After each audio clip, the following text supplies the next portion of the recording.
देखिए प्यारे बच्चों, आज हम क्लास 12 का फिजिक्स में चैप्टर नंबर 3 स्टार्ट करेंगे। जैसा कि आप लोग पहला और दूसरा चैप्टर पढ़ चुके हैं। तीसरे चैप्टर में आज जो पहली हेडिंग है ये बेसिक कॉन्सेप्ट है, आप लोगों ने कक्षा 10 में पढ़ा भी होगा। पहली हेडिंग है इलेक्ट्रिक करंट, वैद्युत धारा।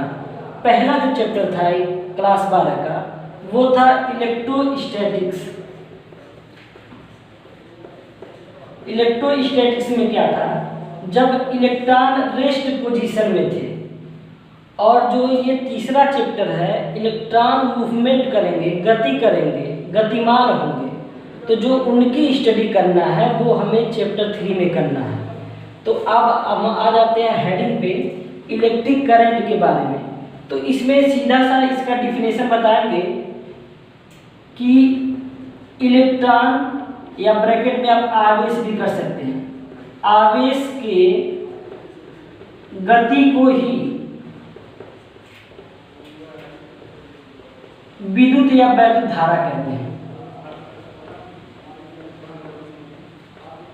आवेश की गति को ही विद्युत धारा कहते हैं। लेकिन कुछ किताबों में इस तरह का भी है कि आवेश के प्रवाह की समय दर को वैद्युत धारा कहते हैं। It means rate change of flow of charges per unit time is known as electric current.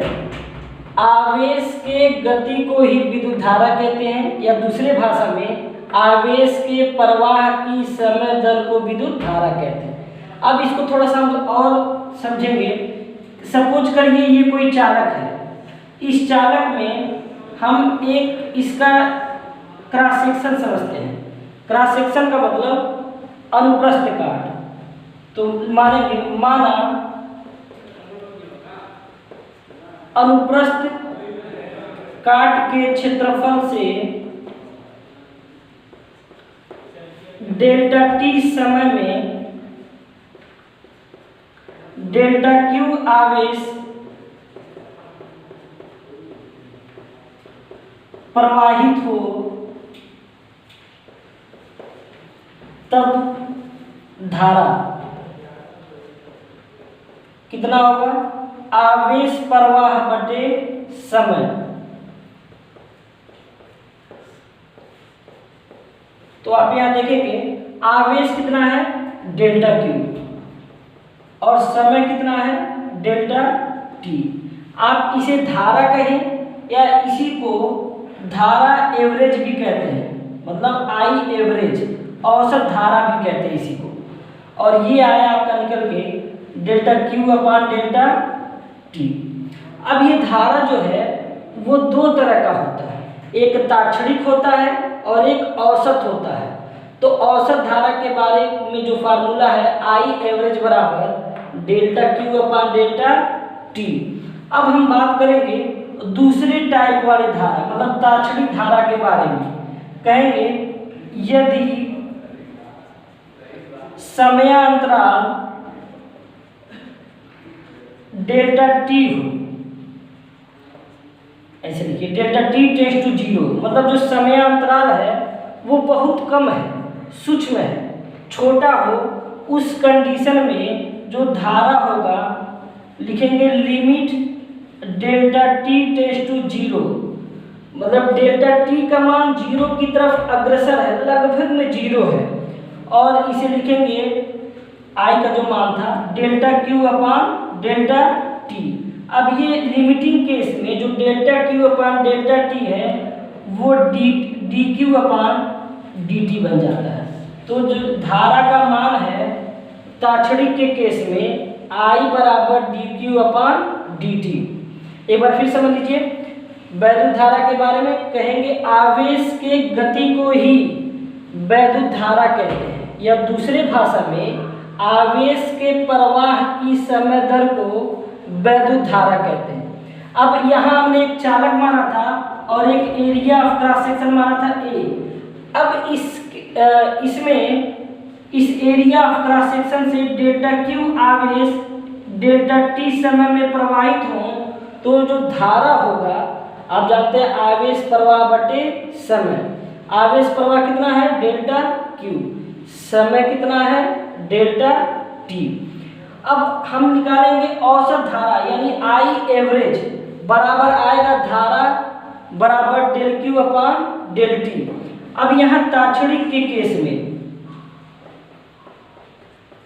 इनस्टेनियस कहते हैं इंग्लिश में इसको, यदि समयांतराल बहुत कम हो अर्थात डेल्टा टी टेंड्स टू 0, उस कंडीशन में आई बराबर limit delta t tends to 0 del q upon del t बराबर I upon d q upon d t. अब हम बात करेंगे इसके यूनिट के बारे में। यूनिट देखना है तो क्यू का आप जानते हैं आवेश का मात्रक होता है कूलाम और समय का मात्रक होता है सेकेंड। कूलाम बटे सेकेंड को हम लोग एम्पियर भी कहते हैं, अर्थात जो धारा का यूनिट होगा, इकाई होगा, उससे हम एम्पियर में मेजर करेंगे, नापेंगे। अब ये बहुत इम्पॉर्टेंट है क्योंकि ये 7 फंडामेंटल यूनिटों में से एक है। जो आप बेसिक 7 फंडामेंटल यूनिट पढ़े हैं मूल मात्रक, उनमें से एम्पियर का भी एक स्थान आता है। अब हम बात करेंगे, यूनिट हो गया, इसके क्वांटिटी के बारे में, ये कौन सी राशि है, तो ये वेक्टर होगा कि स्केलर होगा कि क्या होगा, इस बारे में जो लोग पढ़े होंगे वो बेहतर समझ पाएंगे। इस पे कई सारे बुकों में अपवाद है क्योंकि इस इलेक्ट्रिक करंट में, वैद्युत धारा में डायरेक्शन भी है और मैग्नीट्यूड भी है। इस नज़रिया से इसको वेक्टर हो जाना चाहिए था, लेकिन कुछ किताबों में कुछ राइटरों ने इसे स्केलर माना है। तो वाकई में जो इसका रिजल्ट होगा वो स्केलर क्वांटिटी होगा। क्यों होगा वो बताना चाहेंगे आपको। देखिए, जैसे मान लीजिए कोई 2 एम्पियर का कोई धारा है और एक धारा है 3 एम्पियर का, और इनके बीच का कोई एंगल है, सपोज करिए 60 डिग्री।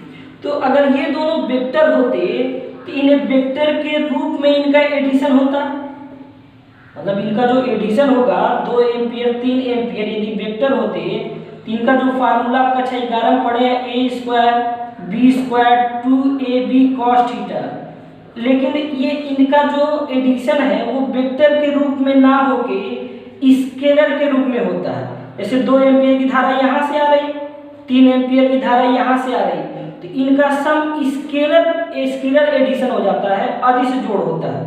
2 3 सीधे सीधे आप कह लेंगे 5 एम्पियर की धारा प्रवाहित हो रही है। तो इस नज़रिया से इसको हम स्केलर क्वांटिटी मानते हैं। लेकिन कहीं अगर कुछ लोग सोचते हैं कि वो वेक्टर होगा तो वो गलत है, क्योंकि इसे होना चाहिए स्केलर के रूप में। क्यों होगा उसका रीजन स्पष्ट कर रहे हैं कि इनका जो योग है वेक्टर का, ये वेक्टर रूप में ना होकर स्केलर रूप में होता है, इसलिए इसे स्केलर मानते हैं। अभी स्केलर के रूप में भी नहीं, अभी कुछ किताबों में इसे टेंसर क्वांटिटी के नाम से भी जाना जाता है। कहते हैं भैया ना अदिश होगा ना सदिश होगा, ये दूसरी राशि होगी टेंसर। अगर आप कहीं एग्जाम देने जा रहे हैं कंपटीशन का, अगर उसमें कहीं ऑप्शन में टेंसर क्वांटिटी आ जाए तो आप टेंसर पे टिक लगा के आएंगे। यदि उस ऑप्शन में टेंसर ना हो तब आप स्केलर लगा के आएंगे। मतलब ये जो वैद्युत धारा है ना सदिश होगा ना अदिश होगा, टेंसर होगा। तो हम टेंसर के बारे में थोड़ा सा इंट्रो दे दें आपको। टेंसर ऐसी राशि है जो ना तो सदिश है ना तो अदिश है, मतलब कभी कभी सदिश की तरफ व्यवहार करेगा और कभी कभी अदिश की तरफ व्यवहार करेगा। इस नज़रिया से इसको होना चाहिए था टेंसर। अगर टेंसर नहीं दिया है तब आप उसे स्केलर मानेंगे। तो अब कहेंगे इनका जो क्वांटिटी है वो कैसा होगा, स्केलर क्वांटिटी होगा। एक बार फिर समझ लीजिए, इलेक्ट्रॉन के गति को ही विद्युत धारा कहते हैं और आवेश के प्रवाह की समय दर को विद्युत धारा कहते हैं। कहेंगे किसी अनुप्रस्थ काट के क्षेत्रफल से डेल्टा टी समय में यदि डेल्टा क्यू आवेश प्रवाहित हो तो जो धारा होगा आवेश प्रवाह बटे समय, इसे हम कहेंगे delta Q upon delta T. इसे आई एवरेज भी कहेंगे, आई एवरेज बराबर धारा बराबर delta Q upon delta T. कहीं यदि समयांतराल बहुत छोटा हो तो डेल्टा टी टेंड्स टू 0, तो जो आई मिलेगा limit delta t tends to 0 del q upon del t, इसे हम कहेंगे आई बराबर d q upon d t. इनका जो मात्रक होगा वो एम्पियर होगा और ये कैसी राशि होगी, अदिश राशि होगी। अब एक छोटा सा सवाल है, ओरली हम आपको समझाना चाहेंगे। मान लीजिए कोई चालक तार है जिसमें 18 कूलाम का आवेश 30 मिनट तक प्रवाहित हो रहा है, तो हमसे पूछ ले कि विद्युत धारा का मान बताइए। तो देखिए कूलाम दिया है यानी चार्ज, क्यू का मान दे दिया है 18 और यहाँ समय आपको दे दिया है 30 मिनट। तो मिनट है लेकिन हमको निकालना है सेकेंड में, तो आप 60 से गुणा कर देंगे, तो 30 गुणे 60 करेंगे तो ये आ जाएगा आपका 1800 सेकेंड। अब हमसे कह रहा है कि आई का मान बताइए। तो अभी आपने फार्मूला पढ़ा था पीछे, आई बराबर होता है क्यू अपॉन टी। क्यू का मान आपके पास 18 है और टी का मान है आपके पास 1800, ये इससे कट जाएगा, 1/100 आएगा, यानी आई बराबर 1/100।